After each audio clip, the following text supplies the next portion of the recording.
Shall we start? Yeah. Yes. Okay. Sorry for the inconvenience caused. I think this is a glaring evidence of the environment under which we are operating. You can imagine if people have got the guts to come and try to abduct this national spokesperson of the leading party in Zimbabwe. What about an ordinary voter in Chendam, in Mzarabani, in Dotito? Our people are not safe, but we are going to do everything we can to secure the peace and security of our citizens. This country is not going back where it was before the 23rd of August 2023. We are in a transition, and we implore our colleagues in ZANU-PF to exercise peace and tolerance. This country does not belong to ZANU-PF.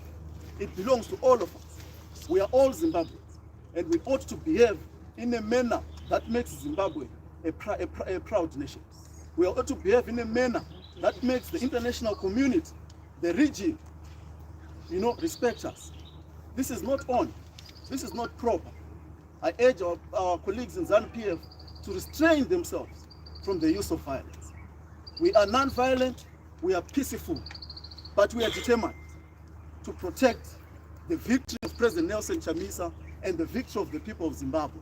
It is not about President Nelson Chamisa. It is not about Promise Mkwananzo or Gladys Latchoy. It's about Zimbabwe. It's about the Zimbabweans. This is your time to stand and say, we want an accurate result of what transpired in these elections. I'm not going to waste much of your time because of the disturbance that have happened. I'll hand over to the chief election agent of the president to then give you in hard facts all where we are, where we are going. Then we'll conclude our press conference. Thank you. Over to you, sir. Thank you so much, members of the press. Now, what you have just experienced is such a shame. And it's quite unfortunate that we continue to come here to talk to you, to liaise with you, but our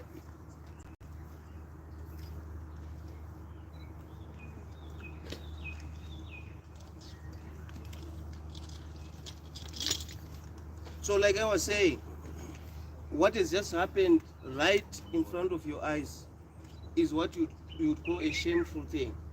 It is not what you would expect in a properly functioning democracy.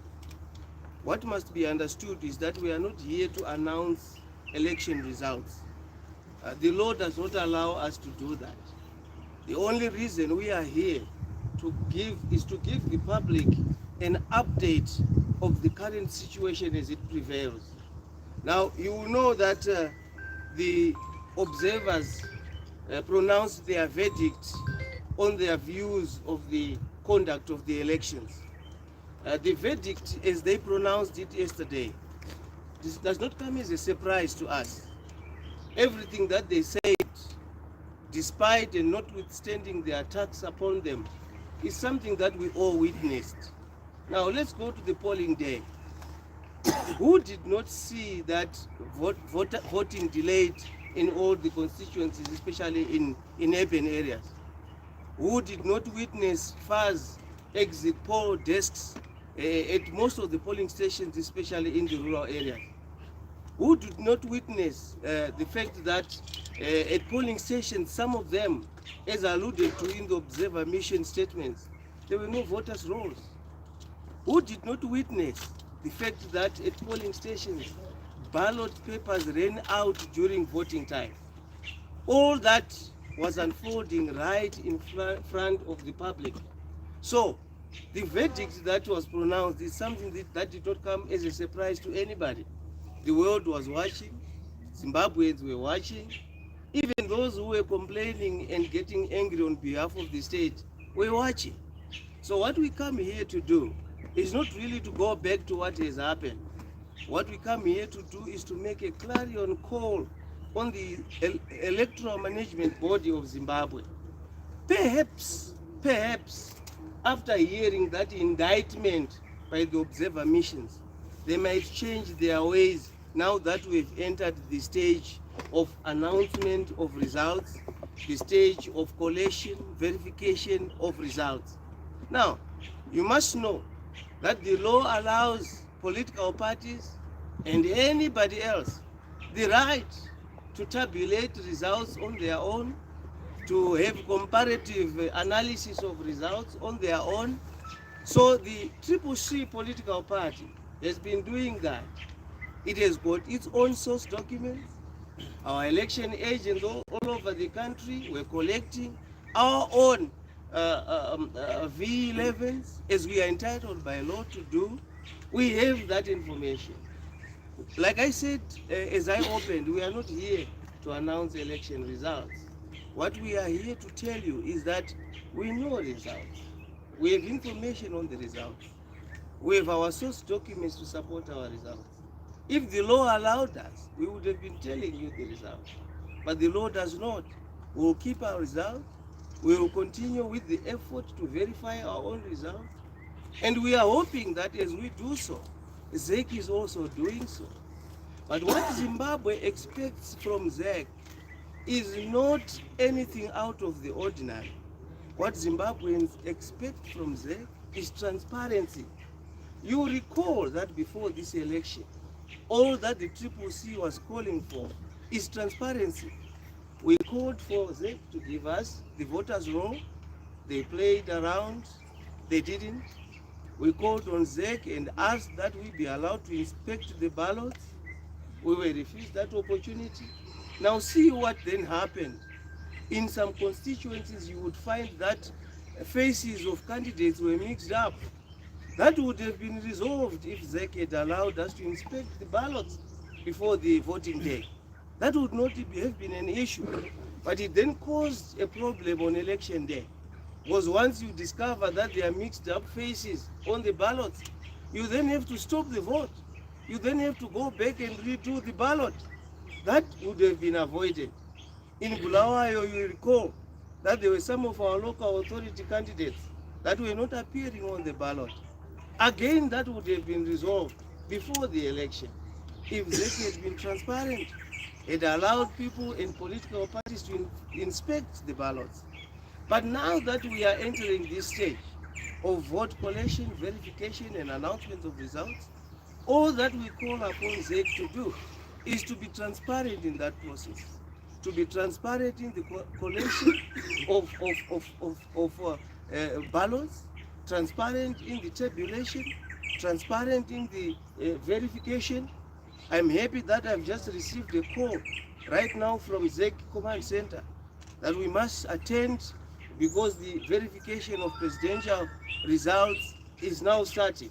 So I've sent an official who has already gone there. So we know these results. We know that we are preparing and set for a satisfactory outcome. We are happy with what we have so far. We will keep it to our chests, but we know and we are assuring our supporters that we are heading for good times. So everyone here must know that the CCC political party is not expecting anything else. It just expects transparency. It expects that the results that will be announced will be the results that reflect the will of the Zimbabwean people. We know that the election was flawed. You heard for yourselves. But you didn't even have to wait for the observers to say it. You saw it for yourself. The flaws were so apparent and glaring, such that no one would miss them. But even regardless of that, the president sends me to just tell you that he is so honored. He is so happy that Zimbabweans, despite all the spanners thrown into the way, they withstood the hindrances. They stood and waited for their time to exercise their right to vote. And you will see, if eventually when the final results are announced, that effort that they put will be rewarded. So I want to thank you all.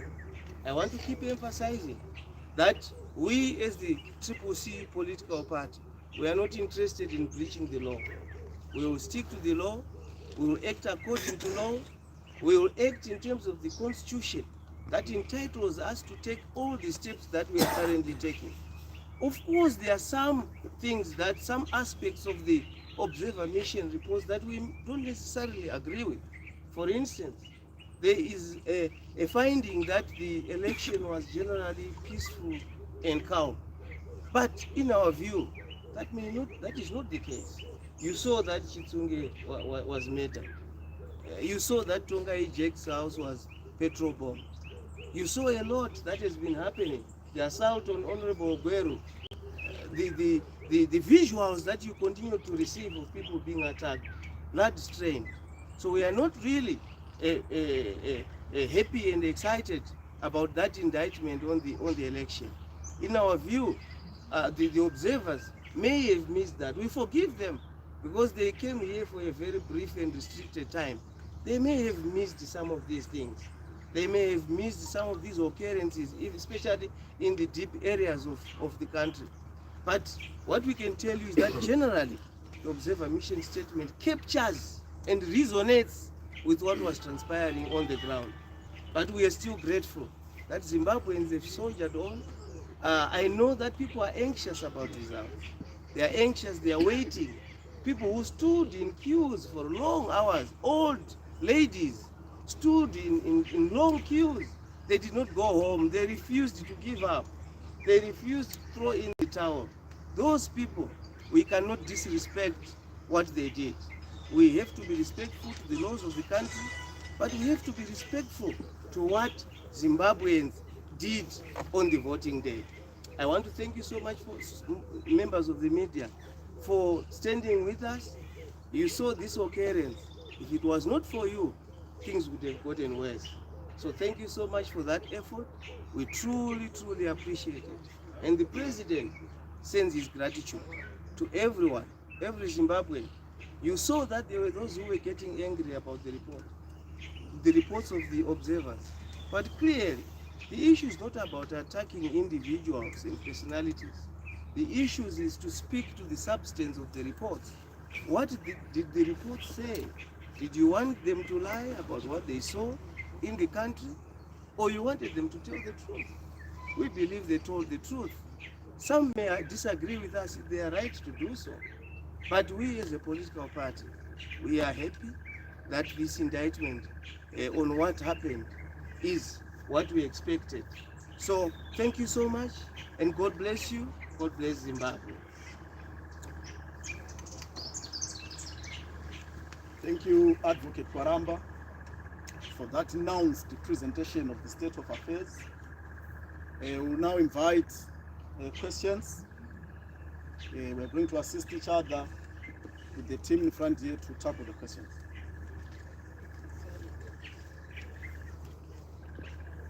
Yes. Just to introduce yourself first. And the organization you're coming to. My name is Anna Chibanga. I'm a freelance journalist. I want to know from you, the incident just happened. Have you made a police report?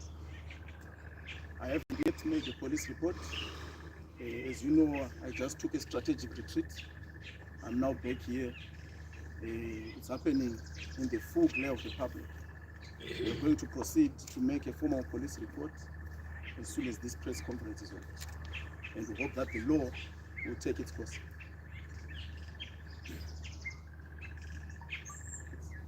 Kufungira kwenyu muri kufunga kuti ndiva nani ava vanga vachida kusakanisa press conference yenyu uye why muri kufungira vanhu ivavo? Hatisi kuziva kuti ndiva nani, asi kufungidzira kwedu ndepekuti vasiri kuda kuti sarudzo dziannounsiwe muchokwadi. Vasiri kuda kuti vana veZimbabwe vave nefreedom of expression, kutaura zvavanoda kutaura zvatiri kuita pano. Ndivo vega vangave vatuma vanhu ava kuzondiabduct kuti vaende neni. Asi nekuda kwaMwari vakoniwa, ende Mwari vacharamba vachitichena. Yes. Clearly there is now a risk here on your persons. What strategies are you coming up with to make sure that your officials are safe? Strategy, you can't say. No. Are you, Yeah. because clearly the disruption, you could have foreseen that kind of thing. Yes. And Yeah, clearly we'll work to this is rectify something that. you should have done. We have a strategy in place, not just for such incidences, but for protecting the vote. I think our main focus is to shepherd the vote so that we get accurate results and the winner is ushered in as the president.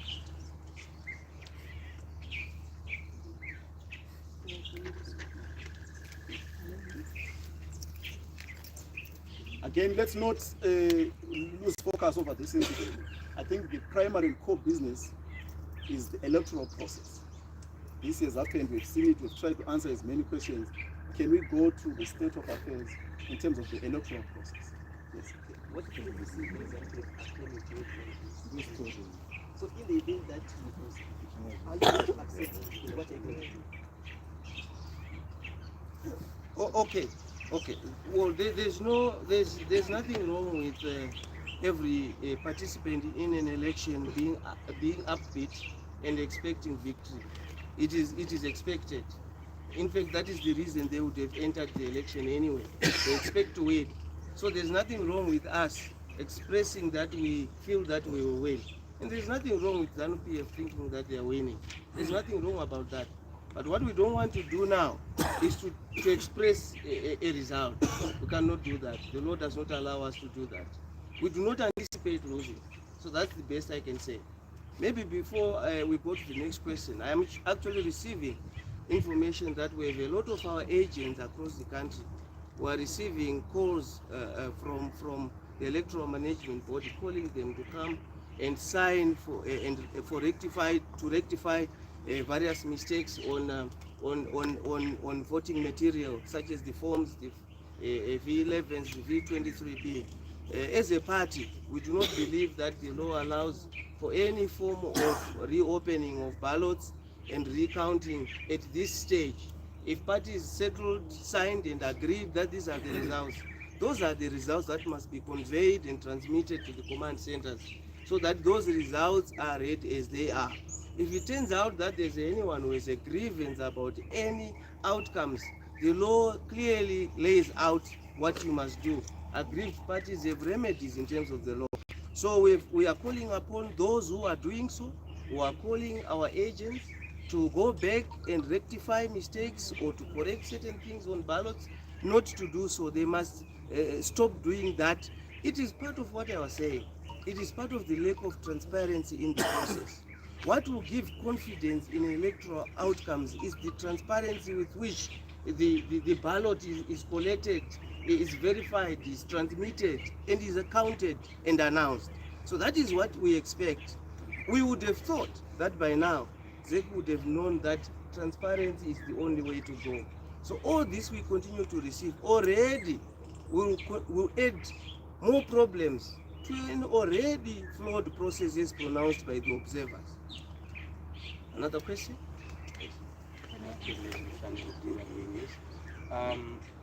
2018 produced a disputed result. Now, as things stand, do you foresee going the same route? And as the CCC, what we saw in 2018, the production of the V11s and everything, that's where the contestation is. Do you have the hard evidence if today you are going to the court and to produce those, like what you are saying now, that your agencies are being called to come and reach the side? Okay, so there are certain bridges that we can't cross before we get there. But what I can tell you is that because the law entitles our agents to receive a V11, they did receive V11. And it is on the basis of those V11s that we've also been carrying out of a process of tabulation and verification. We will compare our results with those exact, and we expect that the results must match. Whether the election will be disputed or not, it's something else. It's a bridge we can't cross now. My name is Linda from NRTV. Some critics of the subject preliminary report are saying that you had a hand in the report. What is the reaction on that? Well, firstly, there's no way we would have had a hand in that. We had no access to SADC or any other observer mission. The only access were public access meetings. between those SADC missions, they would go and ask to see President Chamisa in the same way that they would meet President Mnangagwa. So there's no issue about that, about us having connived. But the question is not about who met who or who might have connived with who. The question is the substance of the reports. Do the reports contain inaccuracies or lies? That is the question that must exercise the electorate. That is the question that must be answered. We believe that everything that is contained in those reports unfolded in the public glare. No one missed it. Everyone saw it. Okay, I think we'll take Yes, the next one. thank you so much. You said the election was flawed. Do you accept the result if you win? Well, let's not talk about that. Like, this is the kind of bridge that I'm saying, because a lot can happen, from now. You heard His Excellency President Goodluck Jonathan said an electoral process can go so well, and then something can happen right at the last minute, which can boomerang and change the course of everything. So let's not talk about accepting or not accepting results at this stage. That bridge, we should not cross it now. Thank you. Yes. What are the challenges that you're facing right now, and you saw what just happened? Did you manage to fill the 12,500 agents at all polling stations in the country?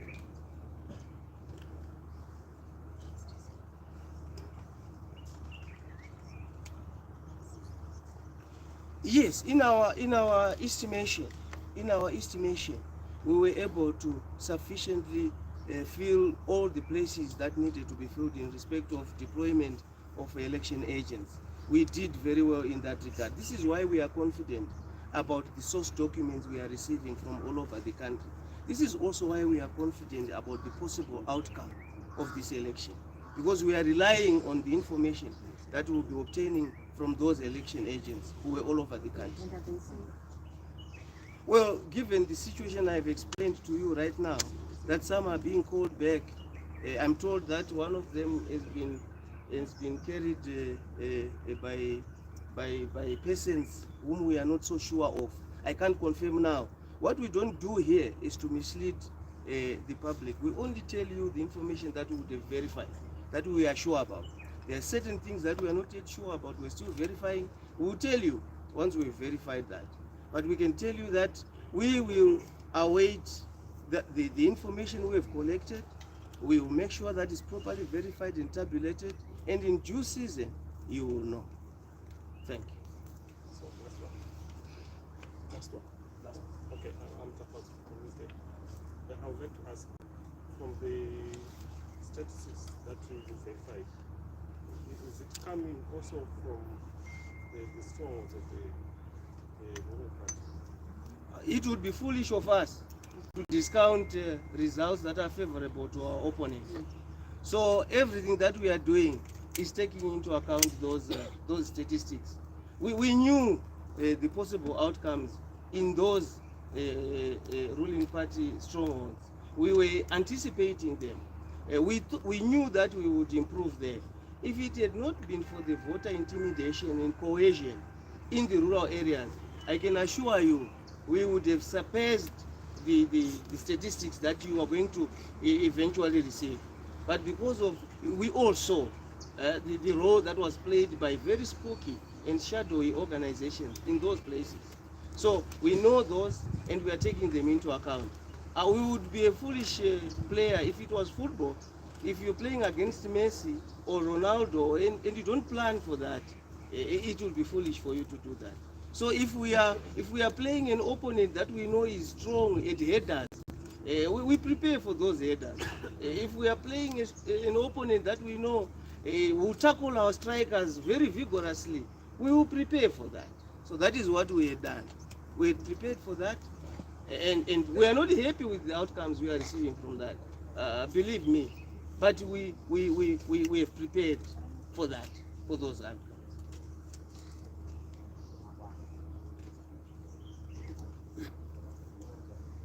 Ladies and gentlemen, that brings us to the end of our press conference.